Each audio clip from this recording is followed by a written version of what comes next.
We're talking of 21 years ago. Yeah. Why would they sell a park?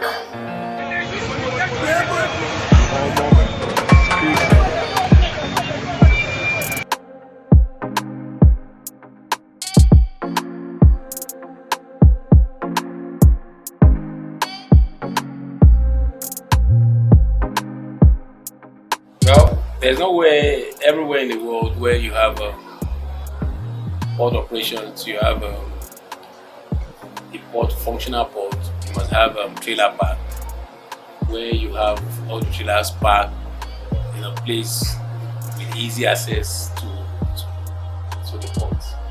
So at a point in time, all the designated ports within the Tinkan Island were sold to private owners. And the trailers use the haulage services.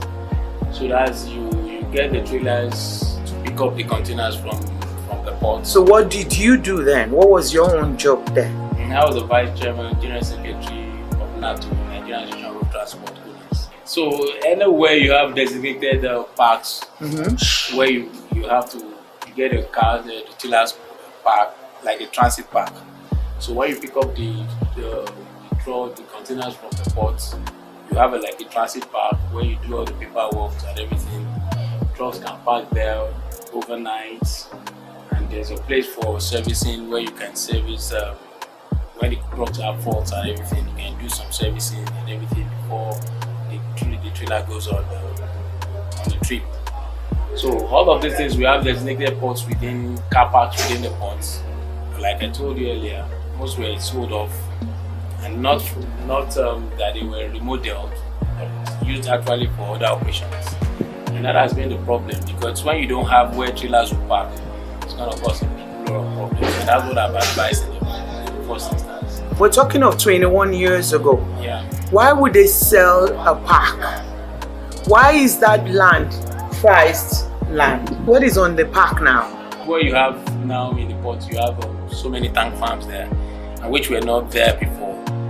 Tank farms where you have wet cargoes, that's the petroleum products being stored within the port premises. So that's causing a whole lot of congestion, because you have container trailers moving towards the Apapa. You have the tankers moving in the same directions to go and pick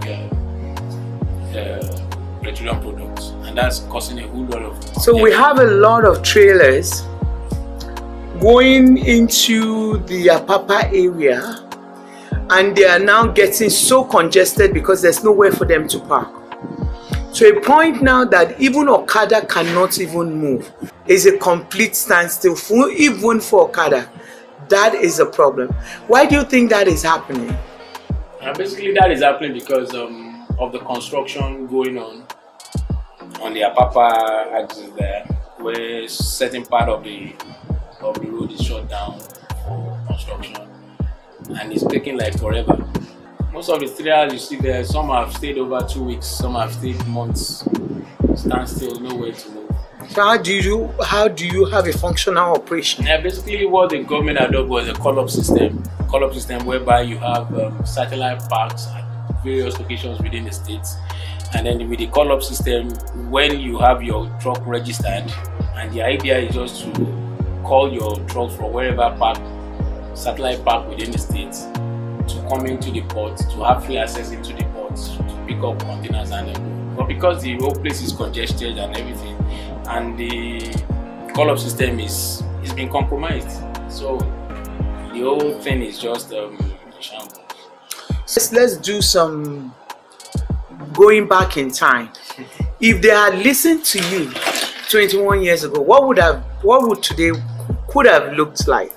We would have had a modern park within the port, where the trucks will park easily and have free access into the port, and then there won't be congestion on the road. So, and then there will be functional use of space. Very functional. If you think about it, construction, they would need construction materials, except they're going to fly it in and dump it on that location.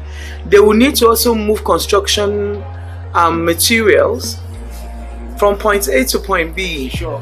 But if it's complete congestion, complete standstill, then how do we even expect that the construction work would even go within time? Basically, in any same climb, construction is done in phases.